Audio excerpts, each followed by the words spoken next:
To the Quick Out Fantasy Football live stream here. John Impemba with Andrew Cooper live on the Better Sports Network, the Fantasy Alarm social media channels, YouTube, Twitter, Twitch as well. Coop, it's our debut stream here live during the afternoon here on the Better Sports Network, man.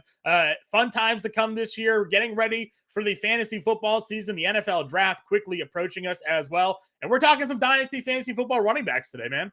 Yeah, I mean, we've been doing this for this podcast at least for a while now, and we said, hey, why don't we do some video? And then we figured, why not just do it live? So, the people at home, you're going to get the same product in terms of the in-depth analysis, but the rest of you guys can see our shining faces. How are you doing today, Johnny?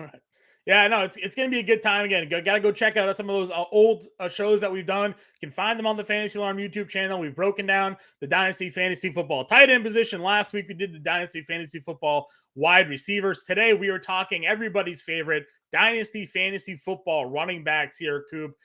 Breaking down guys that you should be targeting, guys that maybe you should be looking to sell if you're in a win now, buy if you're trying to trade. It's a whole bunch of different ways to track your Dynasty Fantasy Football lineups. Yeah. And the best thing about this is it's not necessarily rankings. So don't take it that way. Right. We're setting it up into buckets so that you can look at your individual team, whether you're trying to win right now, whether you're competing for the future, and group them that way and decide what way to go. So for us, we didn't do linear rankings with tight ends. We said, hey, everyone should be trying to grab guys like Mark Andrews or TJ Hawkinson that are age apex and are great now. If you're trying to win now, competing to win, maybe you go after Darren Waller. If you're tanking or rebuilding, maybe you sell Darren Waller. Maybe you go after Trey McBride or somebody that doesn't have upside right away. That's what we're going to help you with. And today's running backs, John, so might as well get right into it. Yeah, why not? Let's say when we talk about the running back position, we often talk about how short the shelf life is when it comes to the impact that these players can make, but we also know how important they are to Dynasty fantasy football rosters. Let's talk about a couple running backs here that are very young, certainly guys that you should be targeting to make an impact on your team. One of those players, however, coming off of a pretty bad knee injury there, Kenneth Walker, Breece Hall. Where do those two guys kind of rank for you when it comes to Dynasty fantasy football running backs? I mean, that's the crazy thing. So like wide receivers, the age apex is 26 to 29. That's what they say. That's prime time, 26, 27, 28, 29. So there's a ton of guys that are younger than that and are producing right now that you can trust in your lineups. The Justin Jeffersons, Jamar Chase. That when we did that show, which you should go back and check out, there were tons of names.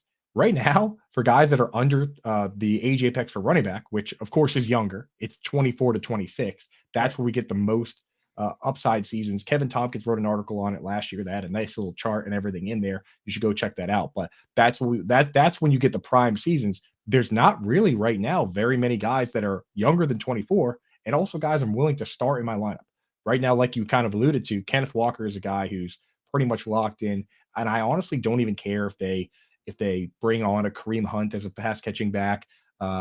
Maybe the one guy they could add that would have me scared would be Jahmyr Gibbs, because he would just clearly be the pass down back. But even then, this guy looked good enough that he should be a top 24 running back if he's getting the early down work, John. I mean, what are your thoughts on Walker? No, listen, he was very exciting last year once he kind of took over that full-time role following the Rashard Penny injury. And then even in spots where you weren't sure if it was a great matchup for him, he got banged up a little bit. They were not hesitant to give him the football. So if people are expecting that Seahawks offense to actually be as productive as they were last year, again, they paid Geno Smith all that money in this offseason. They still have Lockett and Metcalf to move the ball downfield. Having a dynamic runner like Kenneth Walker, a lot of people were high on that draft pick last year and the impact they thought he could make in fantasy football lineups, especially where he was going in those mid to late round of your redrafts. Now we're talking dynasty here, and he's a guy that you're expecting to be able to kind of slot into your roster for the next handful of seasons as long as he can stay healthy. Robert Saleh came out and said that the recovery for Breece Hall is going great. He was obviously the game changer in that Jets offense last year. Once he got injured, you saw a whole shift really in how the Jets were able to compete and score points in that offense. And if anything, it really exposed Zach Wilson and his deficiencies to the point where now they're looking to bring in maybe Aaron Rodgers. If Breece Hall is healthy and ready to go to start the year, slotting him in as an RB1 behind an improved offense, potentially all systems go here. Yeah. So he had Breece Hall, the injury he had, and it's important to talk about the specific injuries because they're not all created equally. he had an ACL tear that was reportedly pretty clean and minor issues with his meniscus that were fixed up. Pretty much the same thing that Saquon Barkley had. There is some minor concern because Saquon Barkley, of course, wasn't really back to full strength until the following year.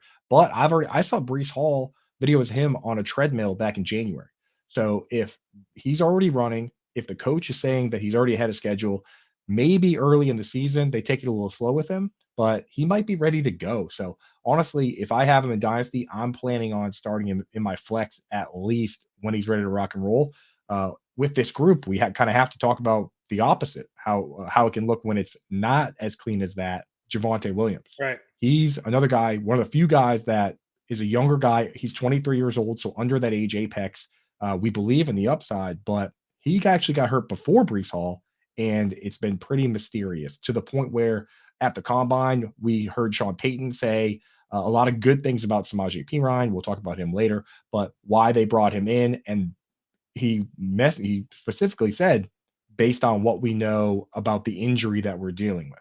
So it's good to hear him talk about Javonte Williams kind of in the light of, okay, this is our starter and Yep. we're dealing with this injury, but at the same time, the fact that we haven't seen the progression, we haven't heard the good things, I would plan to start with your season without Javonte Williams in your starting lineup. Yeah. So when we look at these guys under 24, John, Kenneth Walker is in my lineup. Brees Hall probably in my lineup. Javonte, I'm planning to go without. How many other guys under 24 years old can you actually sit here and say, I'm going to put them in my lineup? There's maybe a handful of guys we can look at. Yeah, I mean, listen, there's obviously, Damian Pierce last year had that breakout season for Mhm. Houston. They do that. They go and sign Devin Singletary.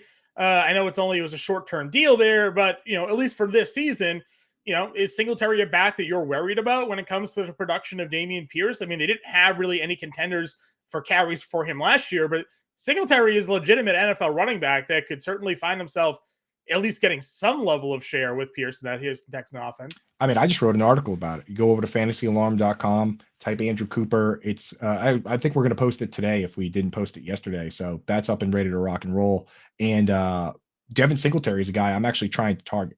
If you look at Damian Pierce, he ran the ball really well. They give him the angry run award, whatever they want to Yeah. do, whatever made up award they want to give him. But the reality is, when it came to pass blocking, the very first game of the year, he was essentially benched for Rex Burkhead. And throughout the rest of the season, he graded out pretty poorly. He was actually, per Pro Football Focus, outside the top 120 running backs, John. There's 32 teams. So if you're 120, that's a pretty rough spot. Right. Meanwhile, Devin Singletary was safely within the top 30 or so. He was top 5 in routes run. If you take all the guys in true pass set grading, he was top, he was within the top 3 or 4 guys. And the new offensive coordinator over there, believe it or not, John, actually worked for Pro Football Focus for 3 years. Yeah. So he's everything I'm saying about Pro Football Focus and the statistics and the grades. Bobby Slowick worked for Pro Football Focus. So if I'm aware of this situation, Bobby's aware, right, Right. John? For sure. So I'm a little scared for Damian Pierce. I think he'll and again, this team is dead last in over under win totals with Vegas. It's dead last in Super Bowl odds. So they're probably going to have to throw. Makes me honestly maybe a little more. I wouldn't be surprised if Devin Singletary outscores Damian Pierce in PPR formats this year. Yeah, Not especially since surprised you at saw all. Singletary, like you said, catch football a little bit.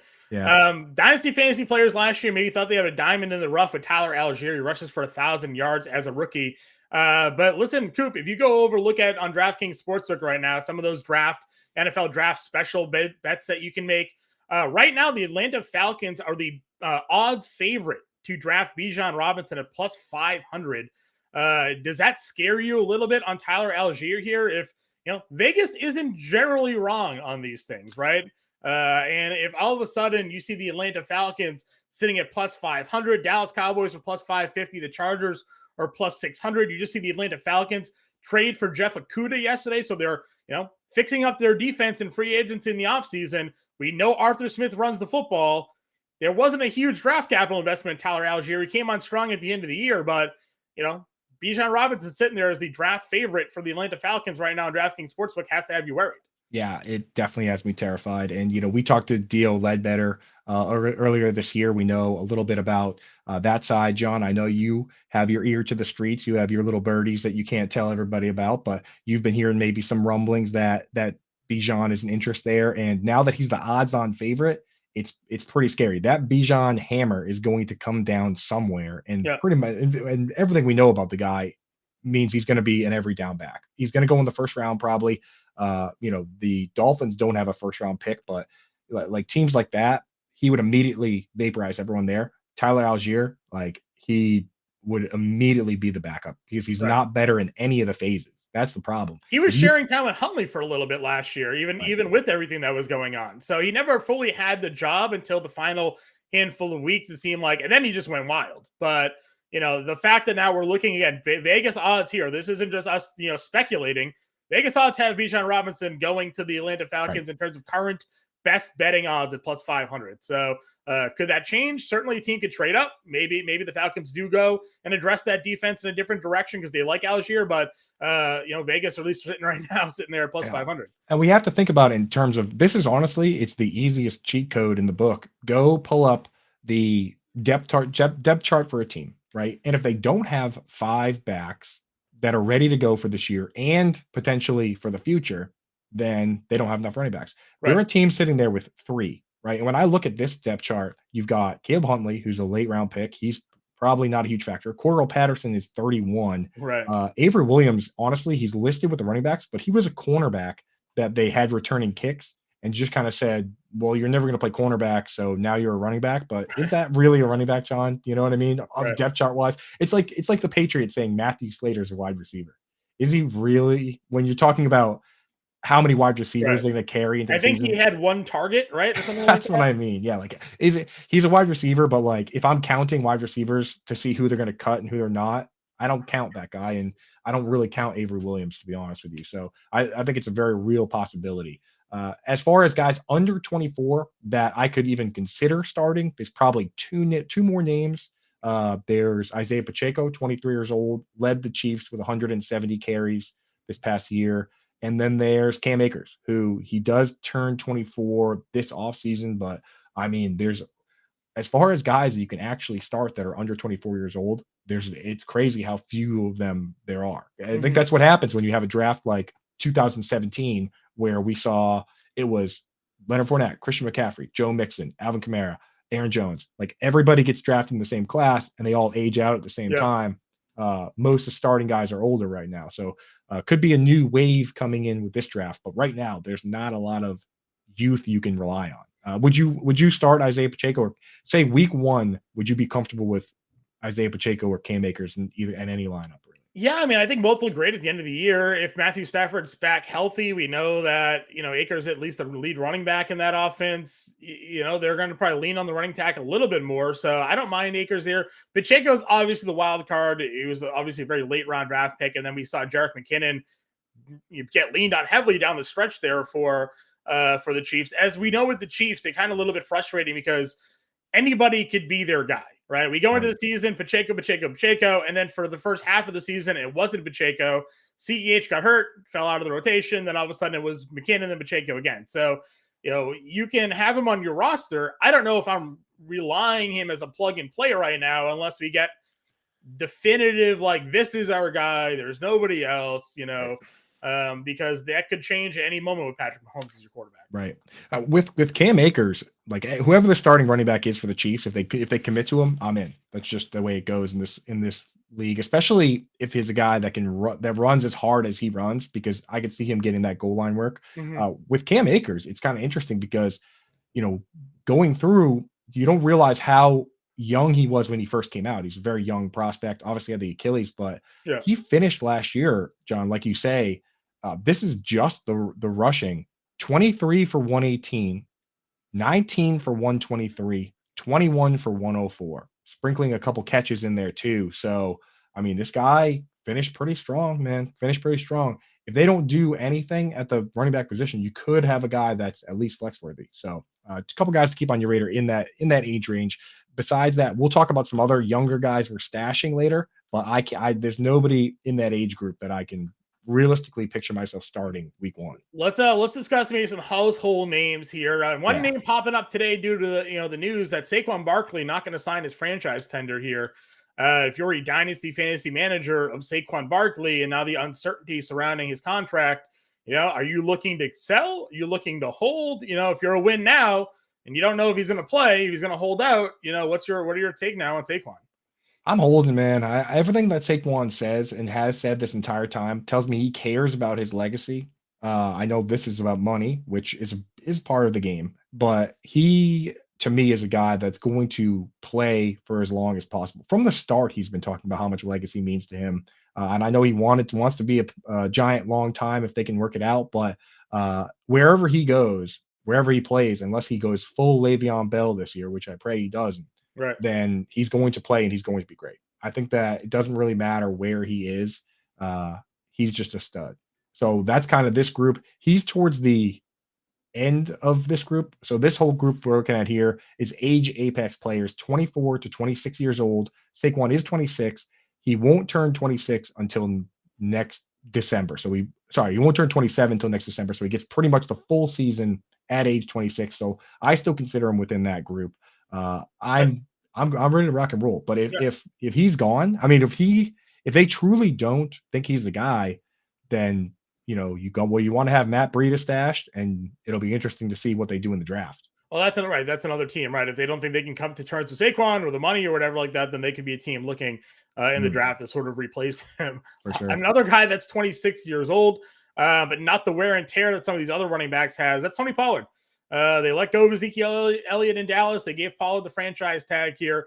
At least for this year, it's his show in Dallas. Where does he kind of rank for you? Because he is a little bit, older when you come to this age apex range.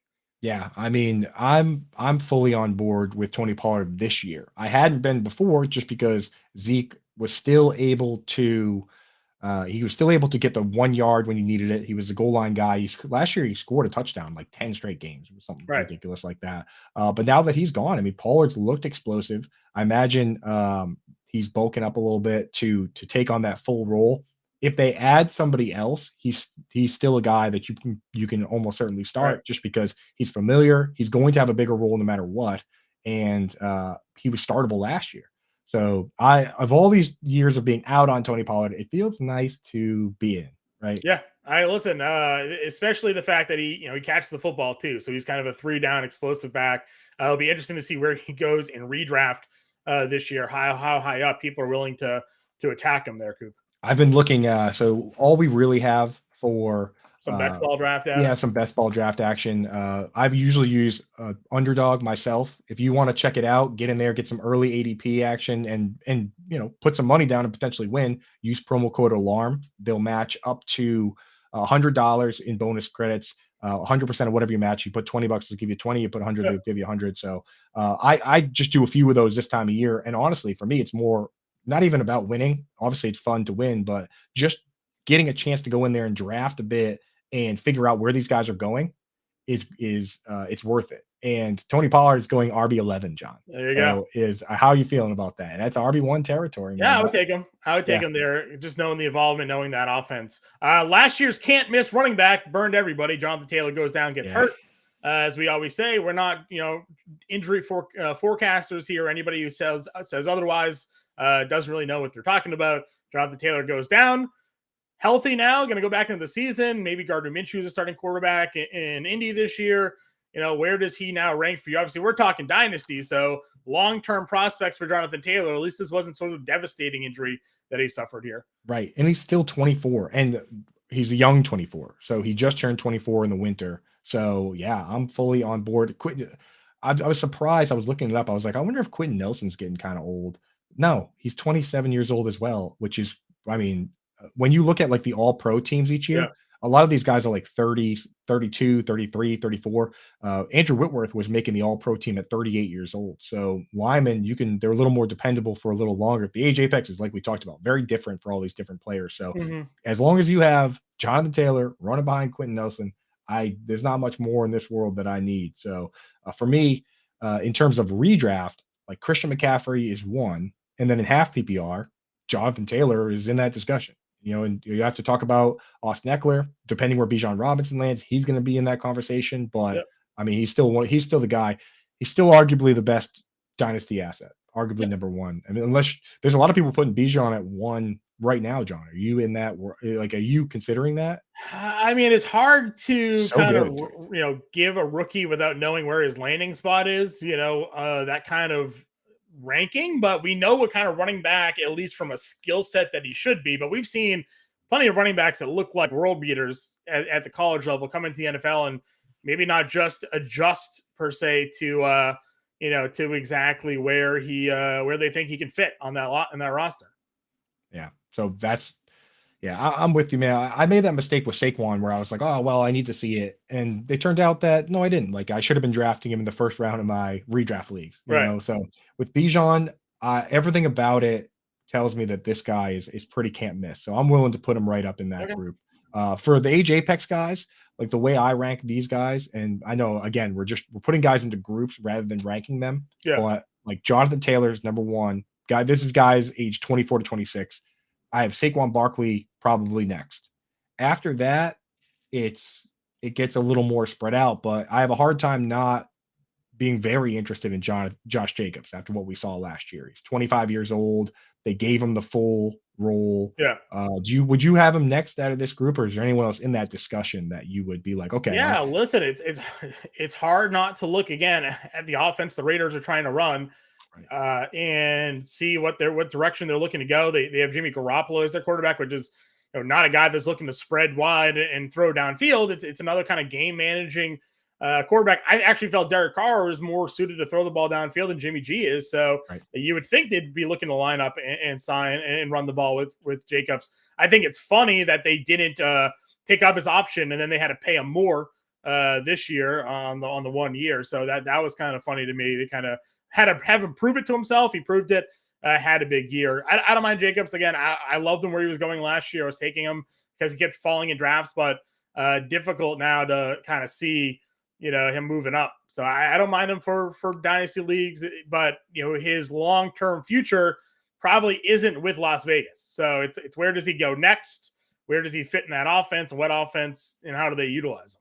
That's a question for dynasty. Yeah, and if you're going to pay a guy like that, then you got to imagine that you're going to utilize him like that. So Yeah. I doubt you pay Josh Jacobs next year to have him be in a split backfield. And we see get in the game, Tommy in the chat, big Raiders fan, throwing up the Raiders signs. Kev Tompkins, thanks for joining us in the chat. He says Bijan only behind Jefferson and Chase in dynasty. I don't think that's crazy. I don't think that's crazy.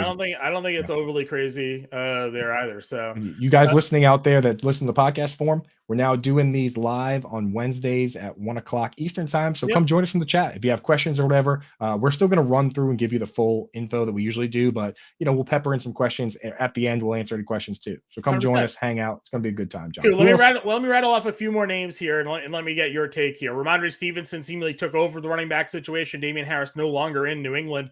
Big breakout year for him. We saw J.K. Dobbins. Took him a little bit to get going with that knee injury, but now he is looking healthy. Should be part of an offense. You've talked a lot about the new offensive coordinator coming in. They want to move that ball downfield. Maybe less running, but maybe more scoring potentially where Dobbins can find himself some value. Miles Sanders now has a new home. Then Najee Harris, again, last year wasn't able to really replicate those rookie numbers. Big volume monster, but is the production going to follow? Right. Yeah. So, I mean, with this group of guys, the ones I worry about Ramondre Stevenson because we've seen Bill O'Brien with this offense, 2007 to 2011, run kind of a split backfield. Last year, Ty Montgomery came out and ran 25 routes out of the backfield, got 4 targets, and then he got hurt in the first game. So we don't even know what they kind of planned. He's Ramondre's already 25, and now I'm hearing that the Patriots like Bijan. I know that the Falcons picked before Bijan, so if they want him, they got him.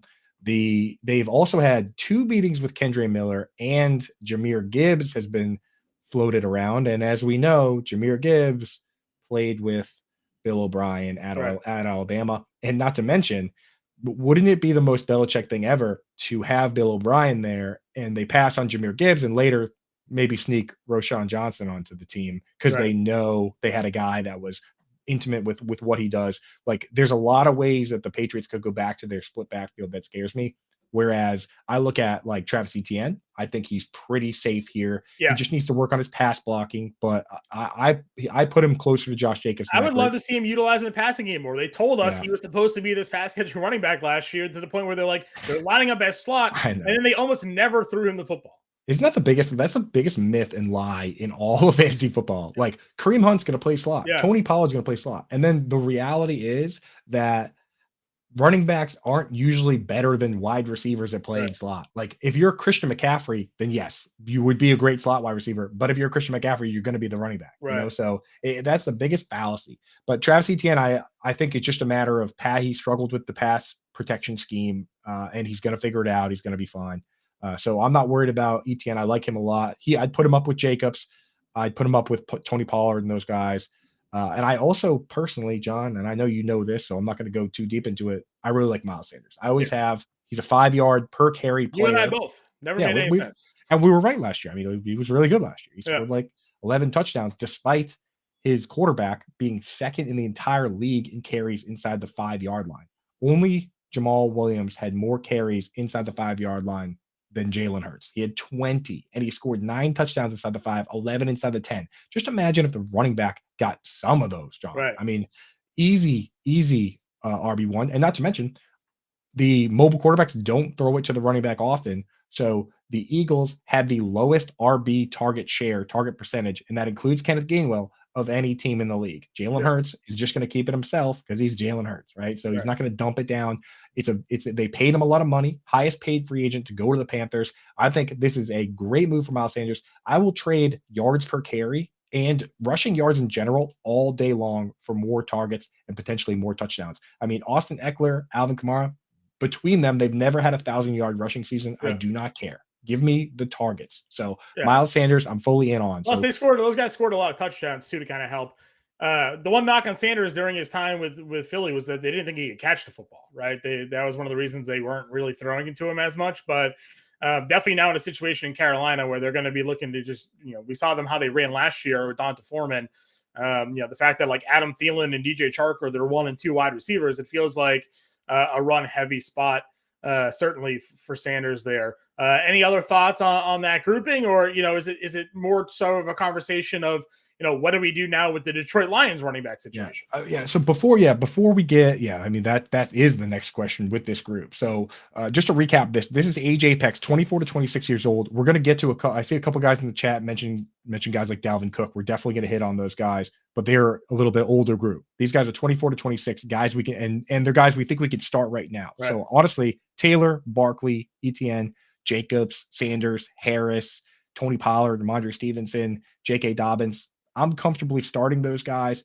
There's just a couple fringe guys that I'm not sure if I could start them or not that are in this age group. Right. One being Rachaad White, John, and then the other is we got to talk about the Lions backfield. Both those guys are 24, 25 years old. But before we get to that, Rachaad White, John, again, week 1, normal 12-team league, 2 running backs and a flex. Are you comfortable with Rachaad? If you're trying to win now, comfortable with Rachaad White in the lineup, or would you rather have him be like your next man up?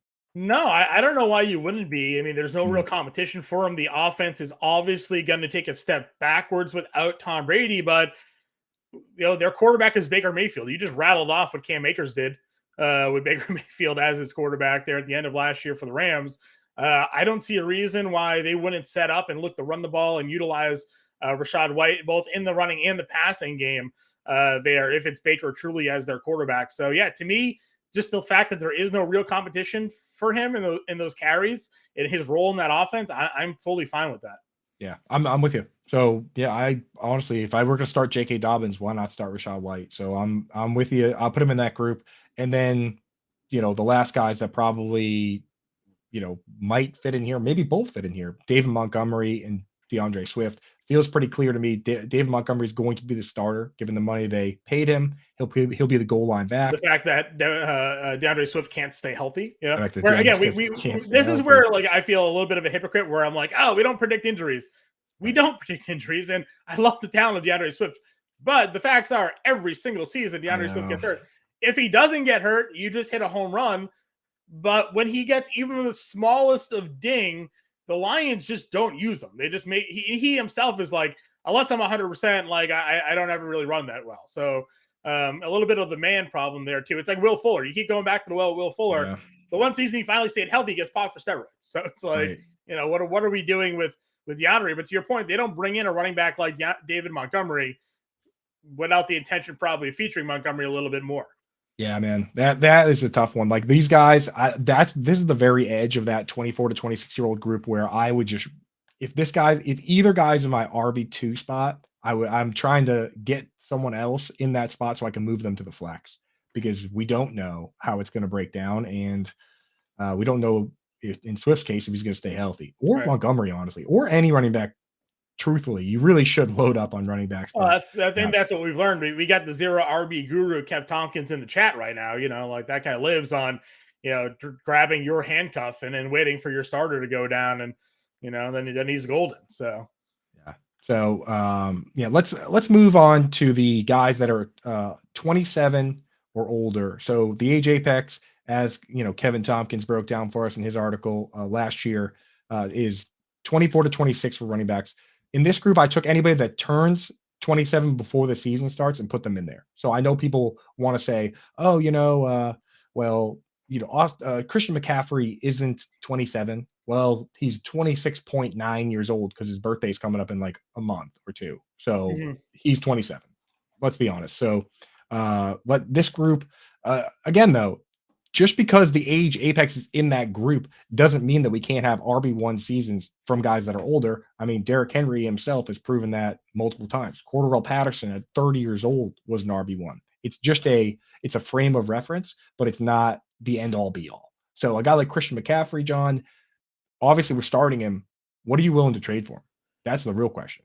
Yeah, I mean, I like your point there with the age apex there. How many more seasons does he have as an elite running back? If it's 3, if you believe it's 3, then you trade really whatever you can, right? Right. I'm a guy about winning now and worrying about later. So, if I'm in a spot where I have all the pieces needed, except for maybe that running back, or I have a good draft position in a team that has CMCs looking to move on, like I am fine trading that piece for Christian McCaffrey, especially given the offense he's part of now. Right. And I, for anybody out there, like the easiest way to look at trades especially when it comes to draft picks, is ask yourself, if this guy was available in my rookie draft, where would I pick him? Where would I pick Christian McCaffrey? 1. You know what I mean? Like I would consider Bijan 101 and McCaffrey 102. But if you have a high-end first-round pick or any first-round pick that you can trade and get this guy, then just get him, right? Like you would pick him if you were there. Yeah, listen, my theory all the time, and we talk a lot about this in our Discord, which again, if you're not yet a member of the Fantasy Alarm family, we got promo codes all over the place right now. You can get in pretty cheap, $20 a month for the first 6 months if you use promo code MLB50 right now. If you want the annual package pro, once a year package, 20% off, code NFL Draft right now and get access to that Discord. A lot of people are always talking like, I have these keepers, I have this draft pick in Dynasty. If I'm ready to win now, like I will win today and count my money and worry about next year. You know why? Right. Everybody's always so enamored with the future. I got to get younger. I got to get the next young stud. It's like, well, why not win 2 years in a row, build up a bankroll, and then, sit on your cash while you're waiting for everybody else to kind of hope those rookies pan out for them. So yeah, get me a Christian McCaffrey, get me an Austin Eckler, a Nick Chubb, guys that are these, that 27 years old where you say starts the age apex. They're going to be RB1s, assuming health moving forward, and what you get.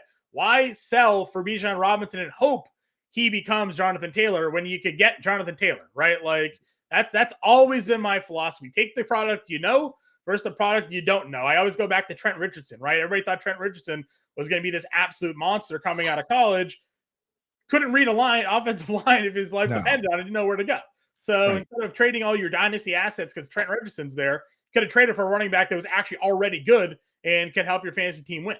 Exactly, man. Like if you play for later, you can only win later. If you win now, you can still win later. Right. I like my bank account, my bankroll growing now, and instead of hoping it grows later. Right. So put your name on the trophy. Always been my philosophy. Put your name on the trophy and the money in your pocket now. And the other thing that I love to do is if I do win now, I'm pushing all my chips and trying to go back to back, because if you go back to back, now you can talk trash forever. Right. The most recent someone can also go back to back is 2 years later, right? So you're just like you're the king for a minimum 2 years, and that's assuming that nobody can actually go back to back. You could just be the king forever. Where the best trash talk ever is, okay, you won, but did you go back to back? Right. Right? Like I Yep. went back to back. Like even if it's 10, even if 10 years from now, you can still be like, yeah, remember I went back to back when I traded for Christian McCaffrey. So Yep. yeah, go for it. We Win had a now, man. question on the Minnesota backfield a little bit earlier here. Dalvin Yes. Cook, 27 years old. What are our thoughts here? I think it's Baxi 518 over on YouTube. Wants to know about our thoughts on Alexander Madison. Do we truck Dalvin Cook? Dalvin Cook. Do we have any updates on that legal situation that he was dealing with? With everything that was happening there with him. Yeah, so I've been keeping an eye on that. Drew Davenport gives us any updates on that. I think at this point, like it's been settled, Okay. probably out of court because I never heard anything about the situation and any updates on what the problem is there. So Mm-hmm. I think he's good from that standpoint. Joe Mixon has his own legal things going on. So does Alvin Kamara. Three That's five why. starters on Joe Mixon. They're menacing. So Yes, yeah. that's So not great. yeah, so I mean, why don't we talk about those three guys now? Because I'm gonna separate them from this group of guys. Like Christian Okay. McCaffrey, obviously, is in another. Even though they're all kind of the same age, Dalvin's 27 now. Mixon's going to turn 27 before the season, just like CMC. Kamara's already 27. You can't group them together because these guys have issues. Dalvin, there's been rumors that he's going to get traded or even possibly released. I think that's mostly contract related. If they couldn't keep Adam Thielen, then anybody in that situation that they think they have guys behind the Yeah. starter, then you got to look that way. To me, though, Dalvin is a guy who, with this information and what I'm seeing from trade charts and rankings, that I can maybe get Dalvin for a second round pick. I'm going out and trying to get him Yeah. because I don't think this is the kind of guy that just retires right now. I think that he still has enough in the tank for 1 or 2 more good years. And when you look at the odds for drafting running backs in the second round of a rookie draft, we're talking about the odds of them ever having a top 24 or 12 season is like 30% or less, Right. right? And I think if I had to bet on Dalvin Cook having at least one more top 24 season, I would bet that he has at least one more top 12 season in him. Right. So I'm going out and grabbing Dalvin Cook. Of this group, I'm a little more worried about Mixon and Kamara because their legal issues are a little more I mean, palpable. Kamara is certainly going to face some suspension, He's going right? to get Those suspended. videos are just too damning for him Right. there. Though, you know what? The NFL and their policy for punishment is so obscure, so inconsistent. Who really knows Exactly. what he could end up facing there? But same thing with Mixon, certainly risky. Alvin Kamara, they bring in Jamal Williams. They still have the thorn in our side, Taysom Hill, with New Orleans, so who knows what's going to happen with that. Yeah. So for me, I'm taking like Dalvin Cook is probably where I draw the line. Like, because we're kind of looking at it from a win now standpoint. We talked about the younger guys. Now we're talking about some of the older guys. Like if I have Christian McCaffrey, Austin Eckler, Nick Chubb, Derrick Henry, Aaron Jones, and I would also put Dalvin Cook in there. Those guys, in my mind, are in my lineup week 1, and Yep. I plan on starting them as long as they're healthy. Joe Mixon and Alvin Kamara, you need to start making other plans. I don't mind having them on my roster if I'm a win now team. Like if my quarterback is Aaron Rodgers and I have Derrick Henry and I have Travis Kelce, I'm fine having these guys because I know that I'm going all in and I'm hoping any suspensions come early and I'll have them for the playoffs.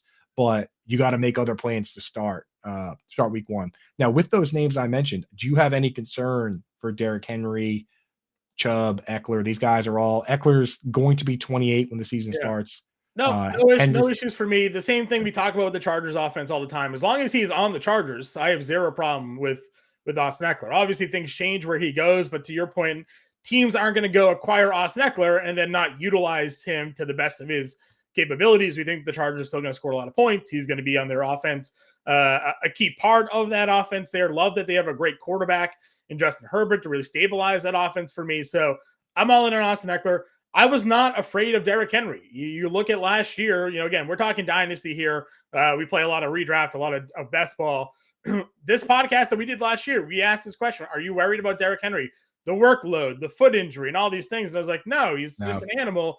I'm going to wait until they prove to me that he can't be good before I predict him not being good. You were getting Derrick Henry in the second half of those first round last year, and he was as good as he was before, right? So I'm fine in a win now mode. If you get Derrick Henry, go get him. If he's available to a team looking to sell him, go get him. They haven't proven me a reason. They don't have a backup running back behind him to prove me a reason that they're going to go elsewhere. So no, he's the guy until he says otherwise. Right. And it's exactly what we said with Keenan Allen, where the GM comes out and he says, Keenan Allen is our Charlie Joyner. He's going to be with the team forever. Charlie Joyner played till he was 39, so maybe not that long, but like when the team starts telling me, like when we start hearing that they're trying to draft somebody else or they're looking to move on from him, that's when I'll start worrying. As Yeah. long as they're not worried, I'm not worried. Once Right? once they get like Tony Pollard that starts cutting into your workload, but until then, they don't have anybody behind Derrick Henry to make it seem like they're going to be taking away any of his carries.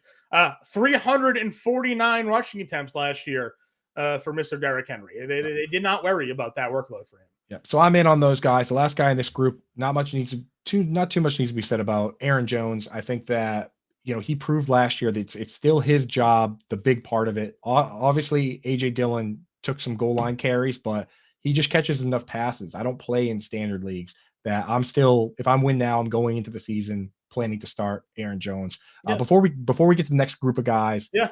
We had a couple of questions in the chat. One from Better Boss. Shout out Matt. I'll throw it on the screen here. He says, Coop and John, I'm picking number 1 overall in too many dynasty leagues this season. Need a QB, but is Bijan Robinson too valuable to pass up? So I'm going to say that if this is super flex, you have to take a QB 1. Mm-hmm. Like you can't take Bijan at 1. If it's super flex, I mean, I don't know. Maybe if you're loaded at quarterback, then maybe you could take Bijan. I don't know, John. If you have, let's say it's a super flex league and you have Mahomes and Justin Herbert and Mac Jones. Can you take Bijan? Would you do it? I mean, listen, you just listed 2 of the top 5 quarterbacks in football. If you have 2 of the top 5 quarterbacks in football and you're drafting 1 overall in your dynasty league, I shudder to think what the rest of your team looks like. Right. So yes, take the running back. I don't know. I think you got to go Bijan. I'm not, again, rookie quarterbacks to me, they're too volatile, right? Sure, we've seen guys come into the league and have success, but you take Bijan, full tilt fantasy football. I agree with you here. You take Bijan, and then if you need to make a move, you make a move from there. But you don't pass up the 101, right? And that's a guy you build your team around. You don't build your team around hoping that one of these rookie quarterbacks comes into the league that's on a bad football team and they become fantasy relevant all of a sudden. Right. Yeah, that's very true, man. Yeah, shout out Full Tilt. I was on the show with them last night talking tight ends, the rookie tight ends and everything. Dude, love those guys. Thomas Tipple and Jacob Sanderson. So go check that show out over on their channel after you're done with this one here, dude. That was a blast talking with those fellas. But now, John, okay, so here's what we did so far, guys. We're breaking these guys down into buckets. For anyone that just joined us, we hit up the very young guys, which is Kenneth Walker, Breece Hall, that you could start. And then, of course, Javonte Williams, Damian Pierce, that group goes in there.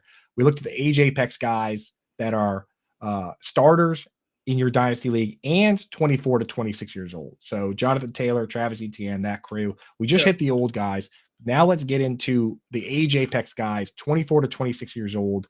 Guys, John, for this group, I would say guys that are like handcuff plus type players, but also guys that have standalone value or that we've started at some point. So just think of like guys that you have actually started in real life fantasy leagues. So for instance, Devin Singletary would fall right into this group for me, where, he's not technically the starter. I talked about him earlier on the show that I love his pass catching ability. I love that Damian Pierce was not a good pass blocker, which gives him a path to relevancy. He's 25 years old, so he's in the age apex. That's the perfect example for me. Anybody else come to mind that a guy that you would, push comes to shove, would throw in your flex on a bye week or for an injury? I'm still a believer in AJ Dillon. I don't think you're using a 2nd round pick like they did a few years ago. A guy that kind of size and that, proven running ability when they given him the opportunity. Still had 7 rushing touchdowns last year, even though he was the clear backup. But 7 rushing touchdowns, 770 yards, 186 carries. To me, firmly a flex play. I think you can put him in your lineup. And we know that there is real upside if he's able to take control of that backfield, whether through injury or he just outperforms at some point and fits that offensive mold once maybe Jordan Love becomes quarterback there in Green Bay.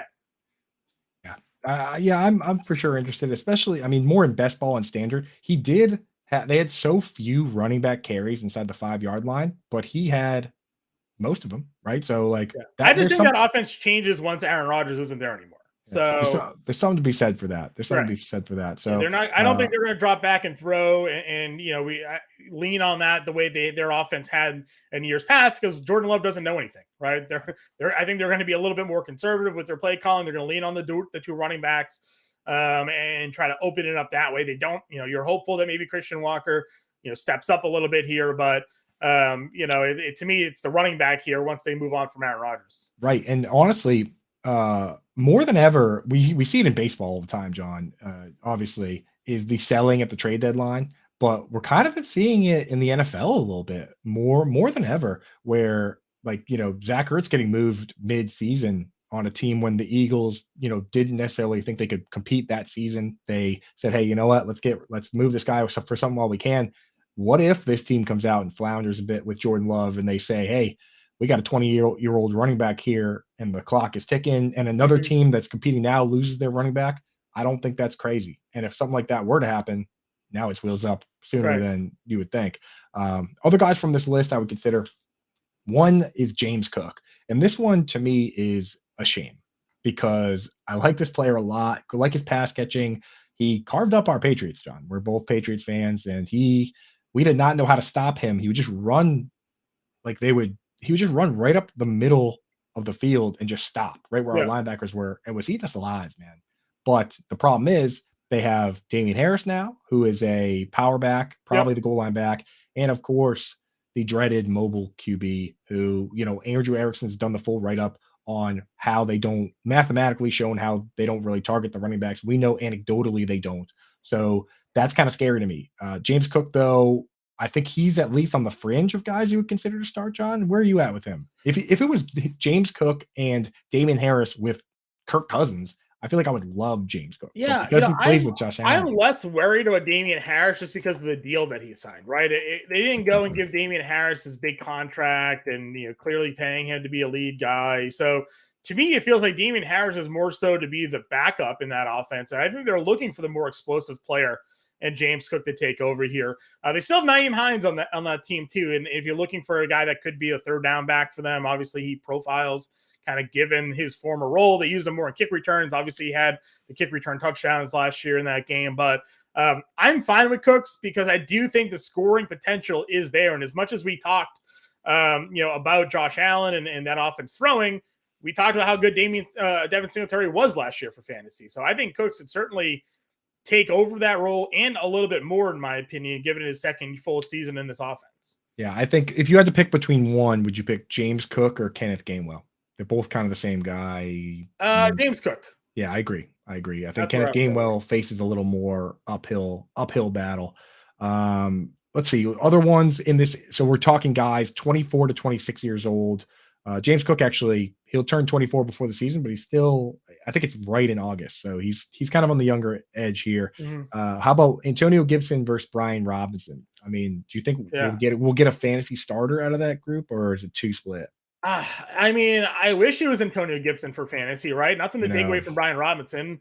But Gibson, he's just the more electric player. I am at least encouraged that there's a role for Gibson, right? 46 receptions last year. They're not going to throw the ball to Brian Robinson. So Yeah. I like Gibson more than Robinson because I think there's a path for Gibson to take over as the lead role. But at the very least, Gibson has a role on this team as the third down play. Right. Yeah. No, so that's the thing we know from, again, the beautiful thing about fantasy football is that you don't have to do everything yourself. We can stand on the shoulders of others that have done the research, right? It's a beautiful thing to be able to say, oh, I want to look up mobile quarterbacks and running backs. Oh, well, Andrew Erickson did that work. With targets versus carries, Scott Barrett did that work already. And he kind of mathematically proved that even in standard, a target is worth 1.36 times as much as a carry, even in standard and in full PPR. And I'm talking targets, not receptions, targets. A target is worth 2.74 times as much in terms of fantasy points as a carry. Give me the guy getting the targets. Yeah, So and their even quarterback is what we think it's Sam Howell going to be this year. I mean, there's no confidence really in them like spreading the offense and no, throwing it downfield with him. So you would feel like it'd be a lot more running back oriented, using Robinson, but also checking down and throwing out to Gibson. And for me, especially in the second half of that year, it felt like there were opportunities where Gibson started getting the carries.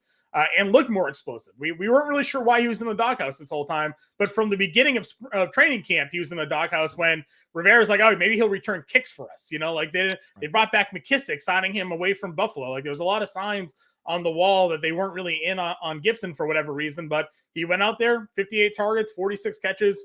I think at very least we talk all the time, like give me a guy that has standalone value and then the opportunity to take over. And that is what we talk about with Gibson. It comes from that way, doesn't it? Like it's never the Alfred Morris. Like Alfred Morris had his one rookie year, but it's never the guys that don't catch well. They end up on the wrong end of it. The Jordan Howards and the Philip Lindsays, like they end up on the wrong side of that battle. So I agree. You want the Austin Eckler that can carve out the pass catching role, and then they say, hey, why don't we just use this guy all the time? Right. So I do see that potential. Another guy that's in the mix. I mean, it's kind of a muddled backfield now. Khalil Herbert. They signed Dave Montgomery's gone, but they brought in Donta Foreman. Any interest in Khalil Herbert? Did you think that this could be a candidate for them to draft a guy too? Yeah, definitely a candidate for a team to draft a guy. I mean, Donta Foreman looked okay, but he's Donta Foreman. This offense to me is evolving, right? The moves that they've made is, to my opinion, open up the offense, and their running is going to be centered around Justin Fields. You talked about them bringing in the offensive coordinator last year, and when he was the offensive coordinator, what was it, Ole Miss or something like that? No, it was Mississippi State. Mississippi State, like their starting quarterback when he was the OC there was running like thousands of yards. You see Justin Fields come in, breakout year running the football, and then they go and trade for DJ Moore. They bring in Chase Claypool, still have Darnell Mooney. Like there's a lot of reasons why you think this offense maybe mirrors more what we saw out of Philadelphia. Now, I don't think any of those wide receivers are as good as Devonta Smith, never mind A.J. Brown, but mobile quarterback, opening the offense up a little bit more, get the pass catchers, hopefully improve their offensive line to give that guy any shot of being productive back there. And then you have a running back that can complement that offense in Herbert or Foreman, but rushing touchdowns probably go more to Fields, and those guys are more chain movers. Yeah, exactly. I mean, like I could easily see it where Fields is Hurts. I'm not saying that he is. Anyone they are looking to clip that. I'm not saying that he is. I'm saying he could be that guy in the offense and run and have that role, which is a touchdown vulture and a guy that runs it a lot himself, which would make Miles Sanders would be Donta Foreman, which is just a bunch of empty carries and only 20 receptions. Good yards per carry though, with running off the RPO, but not all, his touchdowns are getting vultured. And then that means that Khalil Herbert is Kenneth Gainwell, right? So it's like, if we're going to stack them up and sort them like that, I mean, you could do the same thing with the guys from the Ravens and the guys from the Bills. It's why we don't want, like, the ideal spot for these guys is not to have a mobile quarterback. So I'm worried just as much as you. Last few guys I'll throw in here because we're talking handcuff plus. This is the real question, John. I'm just going to ask you: handcuff or handcuff plus? Like, can these guys crack a lineup with two flexes, or are they really just only good when the starter doesn't play? So I'm just going to go right through them. You tell me handcuff or handcuff plus. Michael Carter. Handcuff. Elijah Mitchell. Handcuff plus. Ooh, I kind of like that because he was getting carries. He was mixing in. So it's not crazy. Chuba Hubbard. Handcuff. Yeah.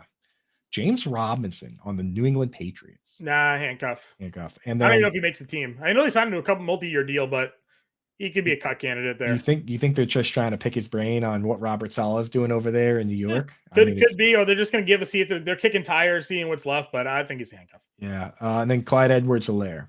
I'm still going to go handcuff plus there. I think so too on that one. I think I have him at the end of this list, but I think I would move him. Like Chuba Hubbard has gotten so many opportunities. And the thing is, he's not even 24 yet. But I mean, he's just had too many. Miles Sanders is just a better back. So he is. And they paid him a lot of money. Like they made him the highest paid free agent running back, and they gave him a 4-year deal. And there's 13 million guaranteed, which to me says minimum of 3 years, like guaranteed he plays 2 years at $13 million for that team. But I would say minimum 3 years before they say, okay, enough is enough. So I think Miles Sanders is locked in, and more reasons to like him. So that's kind of the whole age Apex crew.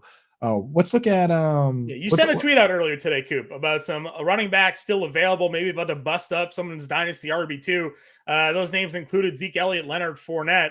Thoughts on where maybe they land, and what your thoughts are in terms of dynasty value for those guys. I think honestly, I think the Chargers looked at the game they had last year where they couldn't close it out versus the Jaguars with just they couldn't run the ball at the end of the game to win the game.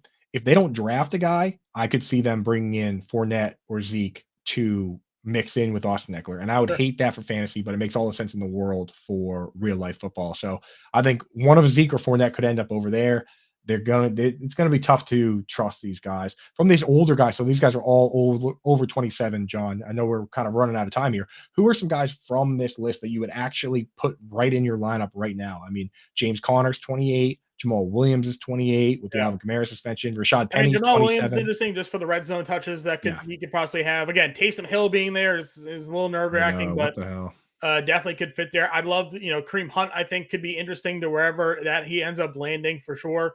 I got a landing spot for Hunt Yeah, that Seattle. If they don't draft a pass catching back, they just lost DJ Dallas, they lost Travis Homer, they lost Rashad Penny. Like they got he's too talented, and he doesn't have the wear and tear on him because of Nick Chubb, where he's been the last couple yeah. of years. Like I'm surprised he's still out there.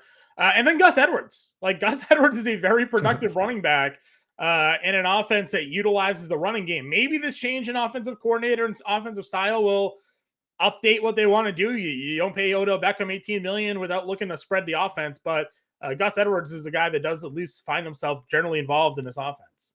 There's only 6 guys that have 500 plus carries and 5 yards a carry in their career. It's Chubb, Jonathan Taylor, Miles Sanders, Aaron Jones, and Gus Edwards. Gus Edwards somehow, even at his size as a short yardage back, 5 yards a carry for his career. Insane, man. Insane. Yeah. One other name I want to mention from this group is Samaje Perine. He's a guy I'm targeting on win now teams. Javonte Williams might not play. Somebody in the chat mentioned it earlier that when we were talking about Javonte Williams. We don't know if he's going to play even at all, but we know that the Joker back role in Sean Payton's offense. He mentioned it in an interview in 2017. He said Christian McCaffrey would be a great Joker back in my offense. It's what Darren Sproles and Reggie Bush did. Well, he didn't take Christian McCaffrey, but he did take Alvin Kamara, and that turned out pretty good. So Samaje Perine with Joe Lombardi and him calling plays, kind of love it. Before we wrap here, John, any deep stashes, younger guys, name any names interest you? Patriots have a couple guys. Yeah, I wanted to know what your thoughts were on the Miami running back situation. Mostert, Wilson, anybody for you there? I want them to draft Jahmyr Gibbs or Kendre Miller or Charbonnet or one of the top guys. But if they don't go in with anybody else, give me Raheem Mostert. He had like 1,100 yards from scrimmage, right? Explosive. And in Dynasty, you start guys, and then if they get hurt, you start somebody else. It's not the end of the world in Dynasty of all formats. So I got to go for deep stashes, though. Our guy, Chris Evans, we identified him 2 years ago. Now Samaje Perine's gone, and maybe Joe Mixon being suspended. So Chris Evans is a third down back and maybe third down back plus in that Cincinnati offense, maybe has some fantasy value. I'll wrap us last couple guys, and then we could throw a promo code or two out there. I like either of the Vikings guys, and I'm not talking about Alexander Madison. I'm talking behind them, Ty Chandler or Kene Nwangwu, especially Ty Chandler.